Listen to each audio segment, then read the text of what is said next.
I want us to be free. Despite the denial of our humanity, we will be free. Despite the constant war waged against us, we will be free. Despite the relentless genocide against our people across the world, we will be free. Despite. We have lived in defiance of the violence of capitalism and the state. This is our intergenerational legacy. Undeterred. It is my aim to carry the torch to the finish line. I want us to explore the less well-known aspects and lessons of our history. The hidden subversives and unseen uprisings that constitute an unknown revolutionary tradition. It's time we threw off the burdens of the ideologies and systems built in opposition to our freedom. It's time we recognize the history of the Black Anarchists and understand what Black Anarchism truly is. Africa, the motherland, the cradle of humanity, the home we were stolen from. Prior to the violence of the transatlantic slave trade, Africa hosted a variety of nations, all with their own unique outlooks on the world and means of organizing society. There were many pre-colonial kingdoms and states that constituted Africa. Ghana, Mali, Songhai, Aksum, Zimbabwe, Congo. Besides those and other complex civilizations, we often glaze over the societies we've been taught to view as primitive. But there are lessons these societies can teach us. Nomadic, gatherer-hunter societies, for instance, have shunned wealth as a burden. And not only a burden, but also a potential source of rupture to an otherwise egalitarian existence. Real wealth is acquired not through want and property, but through the free time to explore and enjoy leisure and creativity. It's what cultural anthropologist Marshall Sahlins called original affluence, having enough of whatever is required to satisfy consumption needs and plenty of free time to enjoy life. Take for instance the Kuwasi people, one of the San ethnic groups of South Africa. They, like other nomadic groups, have been pushed to the fringes, away from the plentiful environments they once enjoyed. Nevertheless, they've enjoyed a life without hierarchy, private property, or division of labor for hundreds of years. Work and play are practically synonymous, and they're free to enjoy their lives without devotion to toil. I'm not trying to argue that we return to nomadic life, by the way. Although the introduction of farming did bring surplus, inequality, population density, new diseases, and war, a pattern that has repeated itself across the world, nomadic life was not perfect. Let's not romanticize. They definitely suffered high rates of infant mortality, and there were issues of infectious disease, periods of hunger, and the pressure of conformity. Still, we need to have a clearer picture of our history. I want us to understand that peaceful, sustainable living is not antithetical to human nature, nor is it exclusive to nomads. Egalitarian communal societies have been found among settled peoples in Africa too, some numbering in the millions, yet enjoying direct democracy, consensus, and gift economies, free of the harsh social stratifications we know all too well, with all enjoying equal access to land and other elements of production, so that everyone's needs are met. While there was an element of ageism, as elders were seen as possessors of wisdom and justice, generally their position was not one of superiority or imposition, but of common consensus. They shared work with the rest of the community and received more or less the same share as everyone else. While feudalism has developed out of some of these societies, many have maintained their commitment to non-authoritarian organization, proving that such societies not only possible, but have existed on Africa and other continents for much longer than the recent phenomenon of tyranny, the state, and capitalism. Anarchism is a political philosophy and movement of movements that arose in 19th century Europe, though it has a precedent that dates as far back as the rise of hierarchy itself across the world. It has been frequently, and sometimes purposefully, misunderstood and misrepresented by people of all corners of the political spectrum. But allow me to clarify. Anarchism aims to create a society without political, economic, or social hierarchies. Historically, the focus of anarchism was, as my favorite non-Mario Italian Enrico Malatesta described, the abolition of capitalism and government. However, as anarchism has developed over the past century, anarchists have come to recognize the co-equal importance of struggle against patriarchy, white supremacy, and other systems of domination as well. Anarchists oppose all forms of domination and exploitation. I've linked a hefty resource on anarchism in the description, but it really is simple. Anarchism is an expression of our innate capacity to organize ourselves and run society without rulers. It is a recognition that the oppressed peoples of this world must become conscious of our collective power, defend our immediate interests, and fight to revolutionize society as a whole, so we can prefigure a world fit for human beings to live in, fully. Eric Malatesta, Emma Goldman, Peter Kropotkin, Mikhail Bakunin, and Alexander Berkman are very well known for their contributions to anarchist theory. But even in the early years, black folks have been involved in the anarchist movement.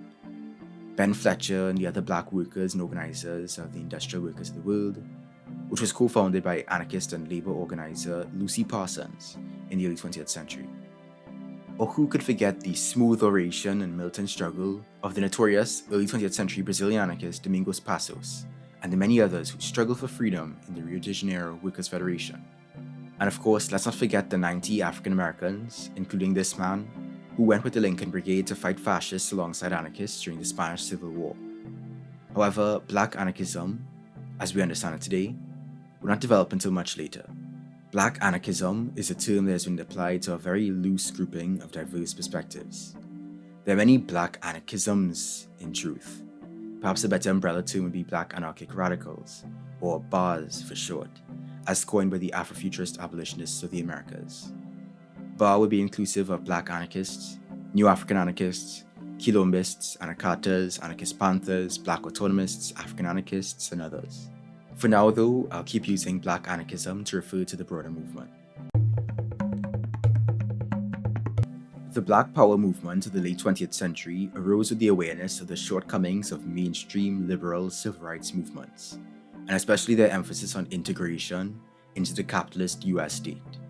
Ojore Lutalo, a new African anarchist, would describe both the modern and historic civil rights movement as corrupt and opportunist, with leaders open for a price and seeking a place at the table.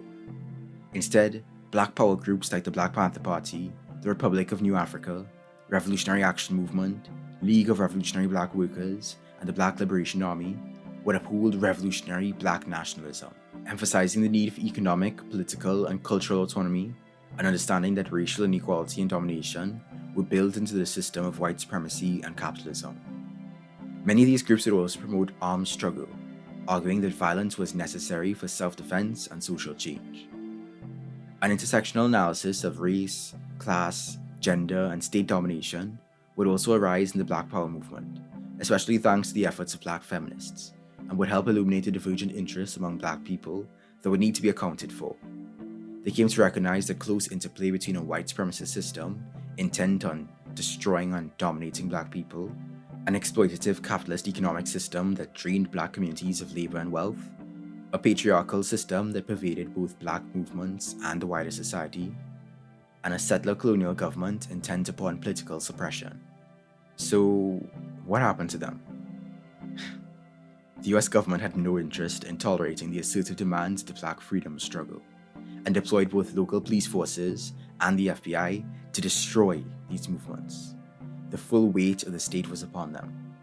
As the Black Panther Party disintegrated under state assault, many of its members were either killed, exiled, absorbed, or imprisoned.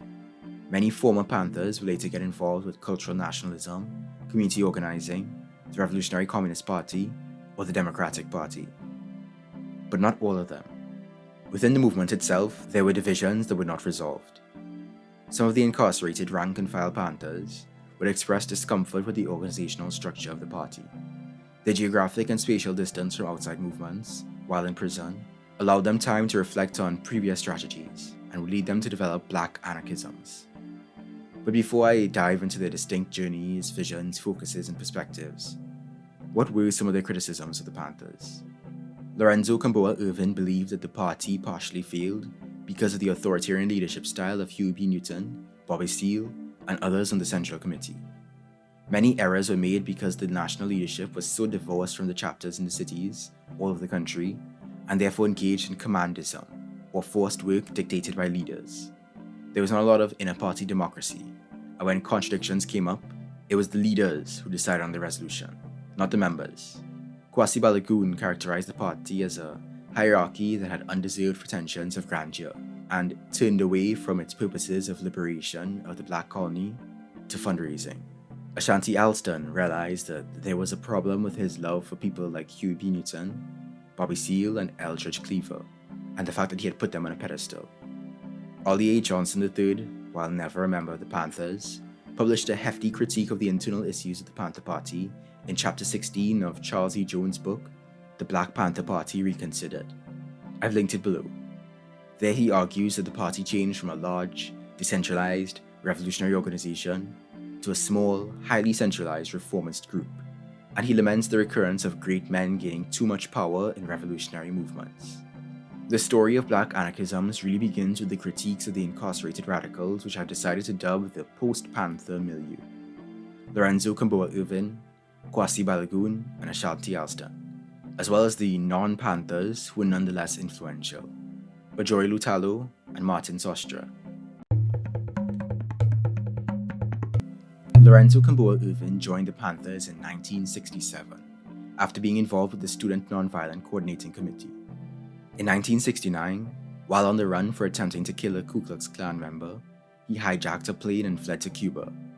But instead of lending support, the Cuban authorities jailed him, then deported him to Czechoslovakia.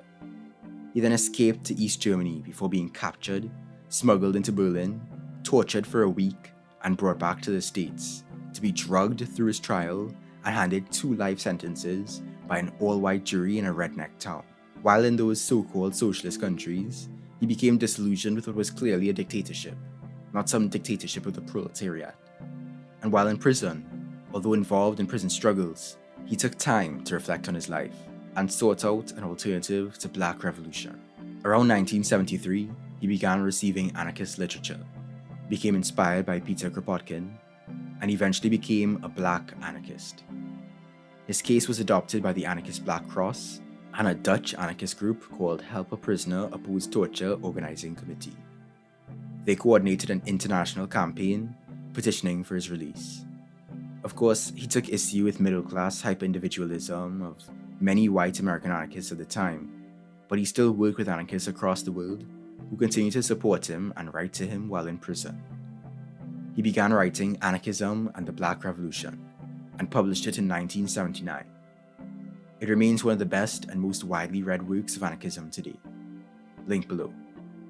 His prison writings garnered him a following in Europe, Africa, and among Australian Aboriginals. He was finally released nearly 15 years after his sentence, in 1983.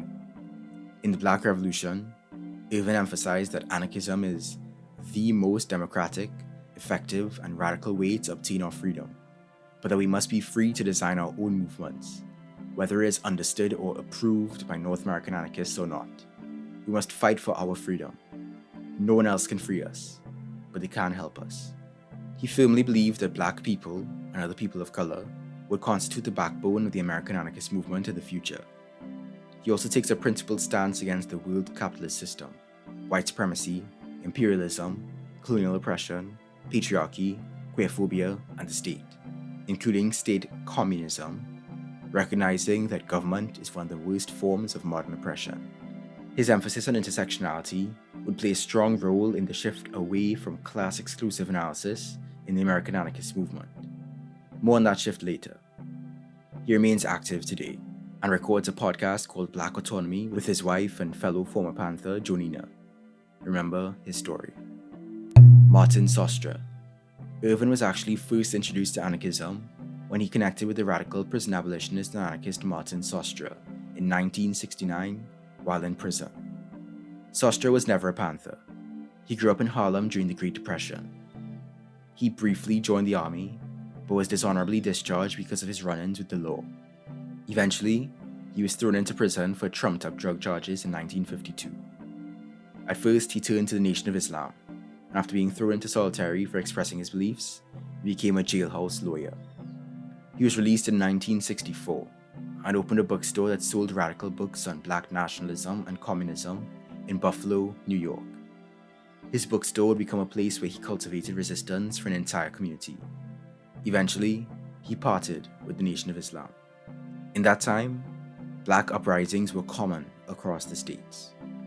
When revolt hit Buffalo, Sostre was there doing the work he knew best, teaching, distributing radical literature, and providing context to the situation at hand. Eventually, the authorities would arrest him, gag him in court, and throw him into prison again. While in prison, he continued to educate himself and other prisoners, and almost single-handedly won democratic rights for prisoners nationwide to receive and read revolutionary literature, write books, worship alternative religious faiths, not be held indefinitely in solitary confinement, and to obtain legal rights to have access to legal rights at disciplinary proceedings. In a 1967 letter from prison, Sostre wrote that I will never submit. The employment of the massive coercive power of the state is not enough to make me give up. I am like a Viet Cong, a black Viet Cong. At some point, Sostre was introduced to anarchism. He may have been the first black anarchist of the post-1960s wave. Ervin wrote about Sostre's anarchist lessons in jail. He bounced a new word on me, anarchist socialism. I had no idea what he was talking about at the time. He explained to me about self-governing socialism, which he described as free of state bureaucracy, any kind of party, or leader dictatorship. Almost every day he regaled me about direct democracy, communitarianism, radical autonomy, general assemblies, and other stuff I knew nothing about. So I just listened for hours as he schooled me. Eventually, the witness that got Sostre locked up recanted, and he was freed in 1971.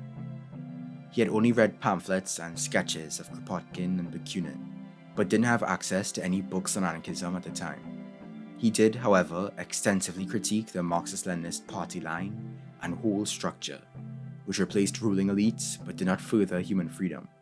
Sostre's life story and his contributions to the struggle have remained largely unnoticed. Remember his story. Kuwasi Balagoon joined the Panthers in New York in 1967. Prior to then, he spent 3 years as a soldier in the US Army, stationed in Europe, where he experienced racism in Germany, but also exposure to black people of all backgrounds in London, moving him to embrace Afrocentrism. Back in New York, Balagoon became active in rent strikes and other organizing efforts. Not long after, he joined the Panthers. Notably, he was openly bisexual, a reality that has often been erased. In 1969, he was arrested and indicted in what became known as the Trial of the Panther 21. And while most of the defendants were eventually released on bail, Balagoon was sentenced to 23 to 29 years in jail. Balagoon became disillusioned with the Panthers. He could see the divisions between the West Coast and the East Coast Panthers more clearly. He became a heavy critic of the bureaucracy and the repressiveness in Marxist-Leninism. He realized the Panthers had stopped being a party concerned with the daily struggle of black people in America, and instead one totally focused on defending its membership in court trials against the state. Soon, he had embraced what he described as New African Anarchism. Quote, "Of all the ideologies, anarchy is the one that addresses liberty and equalitarian relations in a realistic and ultimate fashion. It is consistent with each individual having an opportunity to live a complete and total life. With anarchy, the society as a whole not only maintains itself at an equal expense to all, but progresses in a creative process unhindered by any class, caste, or party. This is because the goals of anarchy don't include replacing one ruling class with another, neither in the guise of a fairer boss or as a party." Balagoon emphasized the importance of not only anti-statism, but specifically anti-imperialism. He spent some time criticizing the North American anarchists who did not understand the deep structures of white supremacy and the need for national liberation struggle. Former prison mate David Gilbert would describe Balagoon as a free spirit in many ways, often very creative and not one to boss people around. He had a lot of faith in people's ability to take charge of their own society. You can read more about Balagoon and read his writing in Kuwasi Balagoon, A Soldier's Story. Unfortunately, he died in prison of pneumocystis pneumonia, an AIDS-related illness, in 1986. Rest in power. Remember his story. Ojore Lutalo was never a member of the Black Liberation Army or the Panthers, but he was involved in the struggle as early as 1970.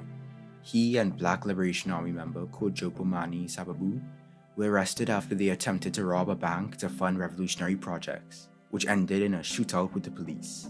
He was harassed, isolated, and faced false charges throughout his incarceration in order to keep him from being paroled.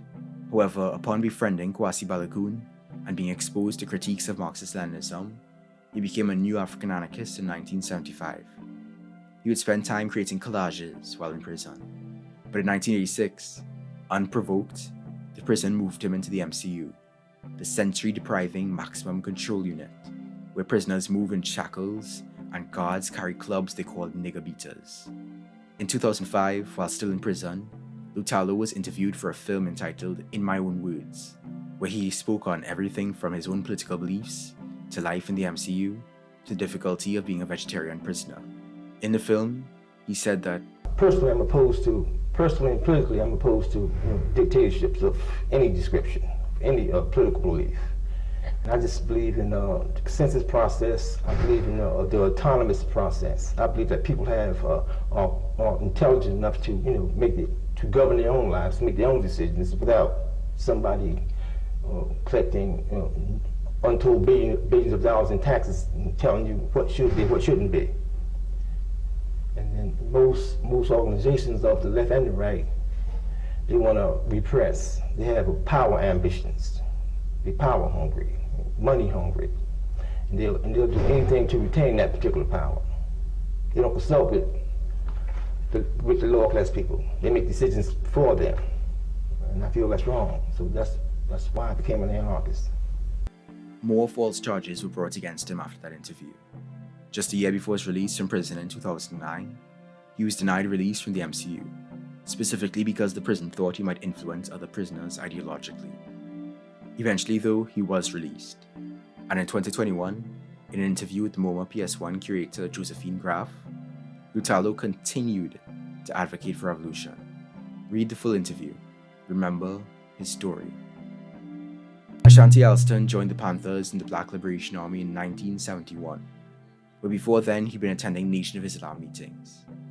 He was in prison in 1974 for taking part in a robbery meant to raise funds for the BLA. While in prison, a fellow Panther named Frankie Zitz would first introduce Alston to anarchist texts. He was being sent a lot of letters and literature that he dismissed at first because he thought anarchism was just about chaos. Eventually though, while in solitary, he finally dug into anarchism and was surprised to find analyses of people's struggles, people's cultures, and people's organizational formations. But he wasn't seeing anything that touched on the struggles of black folks. There was a lot of emphasis on European struggles and European writings by European figures. It didn't really fully speak to him. He had to seek out the anarchic practices of non-European societies, from the most ancient to the most contemporary. Then he began to realize that all of us could function in an anti-authoritarian society. He began to see that we should not allow anyone to set themselves up as our leader or make decisions for us. He began to realize that I, as an individual, should be respected, and that no one was important enough to do my thinking for me. He realized that the anti-colonial struggles of his time and of the past, whether in Angola, Guinea-Bissau, Mozambique, or Zimbabwe, still failed. The people lost popular power, and the foreign oppressors were replaced with local oppressors. He became resistant to the influence of the intervention of so-called leaders, wanting instead for power to the people, where it stays with the people. He was released from prison in 1985 and became heavily involved in organizing as a black anarchist. He published critiques of top-down organizing, explored the influence of childhood in our psychology, and although he saw the shortcomings of black nationalism, he still saw it as a force for unity and a direction for social change, with the potential to be anti-state. As for why he calls himself a black anarchist, or sometimes an anarchist panther, he says that I think of being black not so much as an ethnic category, but as an oppositional force or touchstone for looking at situations differently. Black culture has always been oppositional, and it's all about finding ways to creatively resist oppression here, in the most racist country in the world. To Alston, anarchy's insistence that you should never be stuck in old, obsolete approaches and always try to find new ways of looking at things feeling, and organizing is important and inspiring. He's still out there, still organizing, still part of the struggle. Remember his story. Remember all of their stories.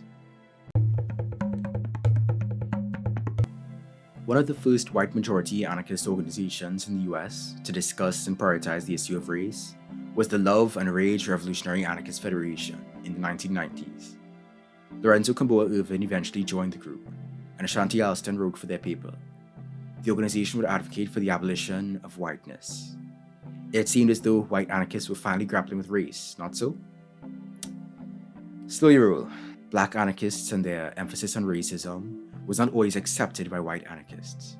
Ervin was critical of the Anarcho-Syndicalist Union Industrial Workers of the World and the Love and Rage Revolutionary Anarchist Federation, as they were resistant to Ervin's attempts to create autonomous groups for black workers and other workers of color. He was chastised for advocating separatism. Sounds familiar. Their unwillingness to incorporate people of color on their own terms, condescension, pandering, and in some cases outright racism, would alienate Ervin and other anarchists of color. Read about it in Speaking of Anarchism, Racism, and Black Liberation by Ervin himself, link below. Ervin also criticized groups like Anti-Racist Action, because while they focused on opposing fascists, neo-Nazis, skinheads, and the Klan, they neglected the struggle against systemic racism and the more insidious forms of racism. Other critics highlighted issues with their anti-racist colorblindness. Ernesto Aguilar criticized the lack of confrontation on internalized racism. Quote, "In essence, equal power is talked about, but many white people aren't actually prepared to share it with the world majority. Why should they? Giving up the intoxicating power and influence over others and history is not easy." Alston also criticized the blindness of white anarchists of their own racism and privilege. He expressed the need for white anarchists to fight racism not only in the world's institutions, but also within the movement itself. They need to deepen their understanding of oppression. Black anarchists should be credited for the much-needed broadening of the anarchist struggle, especially with regard to race.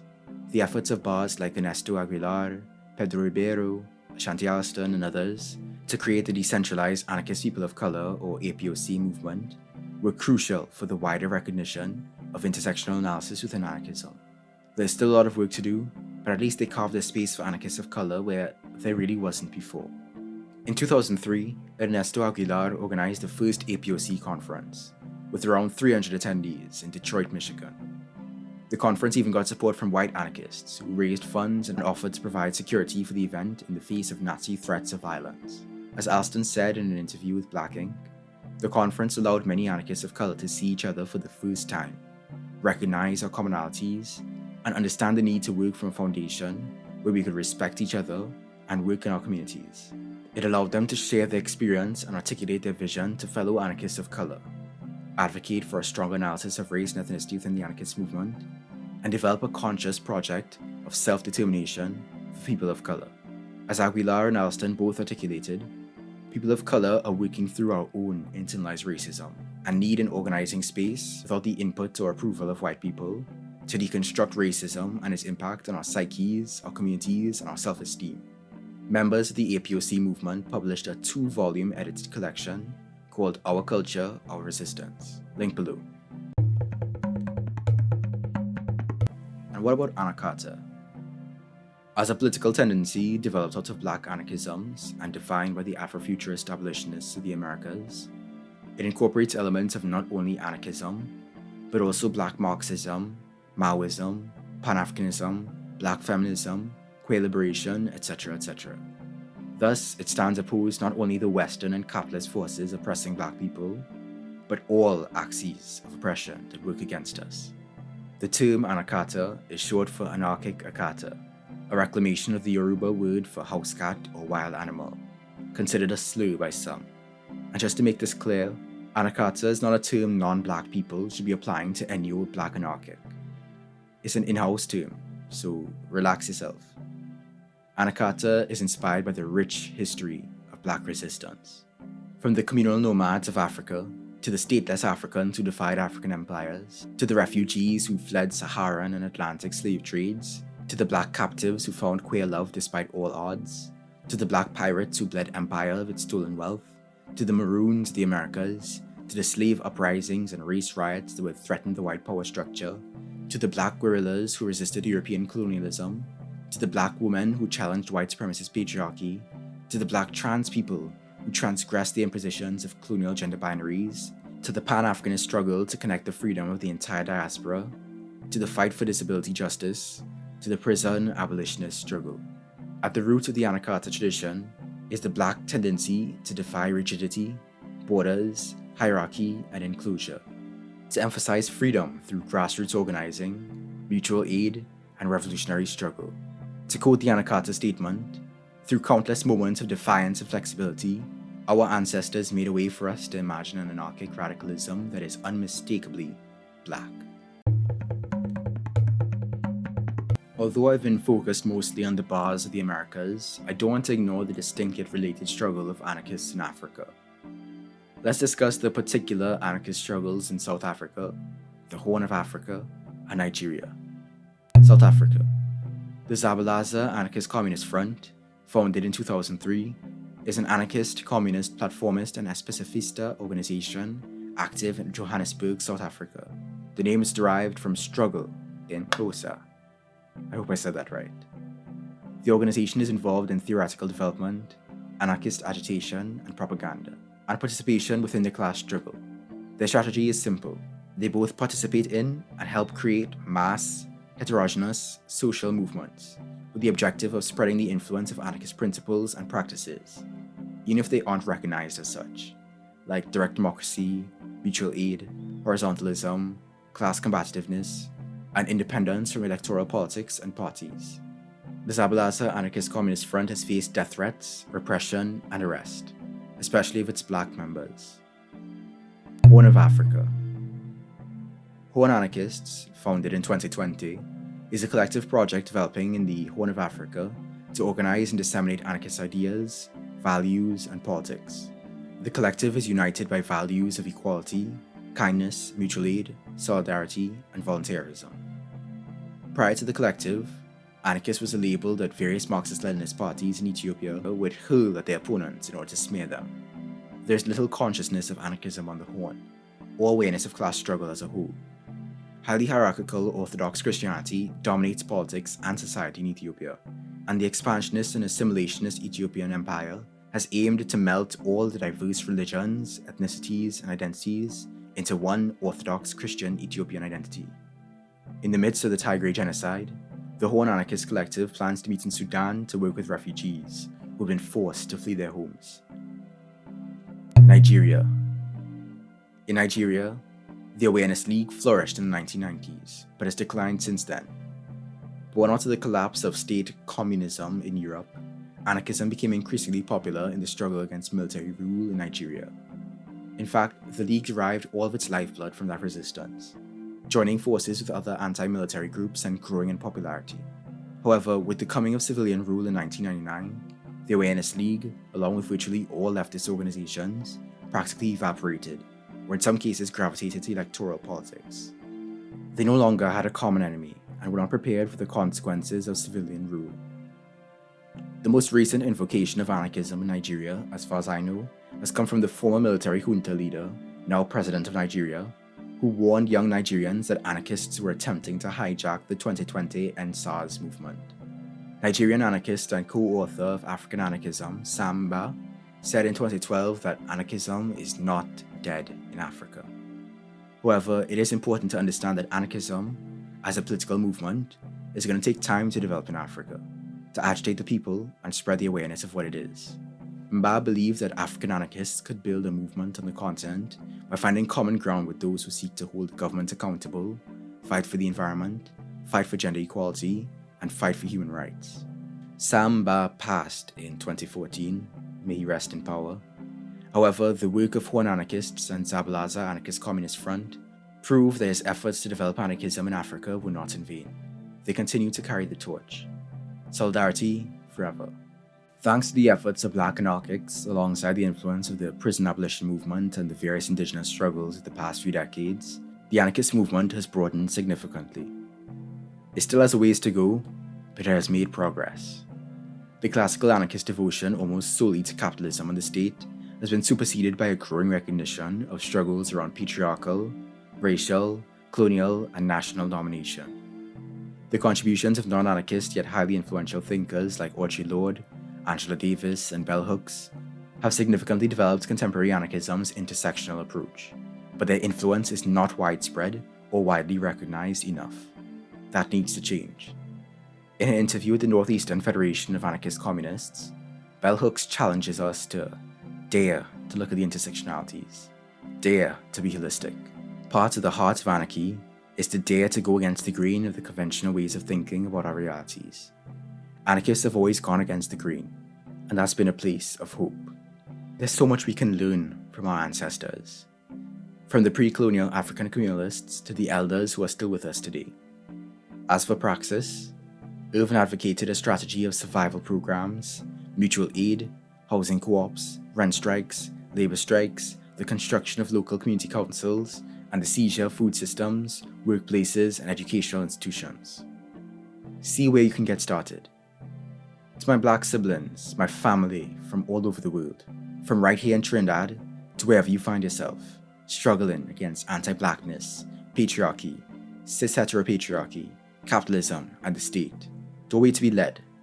Don't negotiate your freedom. Alston had a word for you. You all can do this. You have the vision.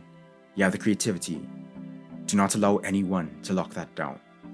Ella Baker also spoke on it. Strong people don't need strong leaders. Zoe Samudzi and William C. Anderson remind us in the Anarchism of Blackness that this burning house cannot be reformed to appropriately include us. Nor should we want to share a painful death perishing in the flames. A better society has to be written through our inalienable self-determinations, and that will only happen when we realize we are holding the pen. Peace.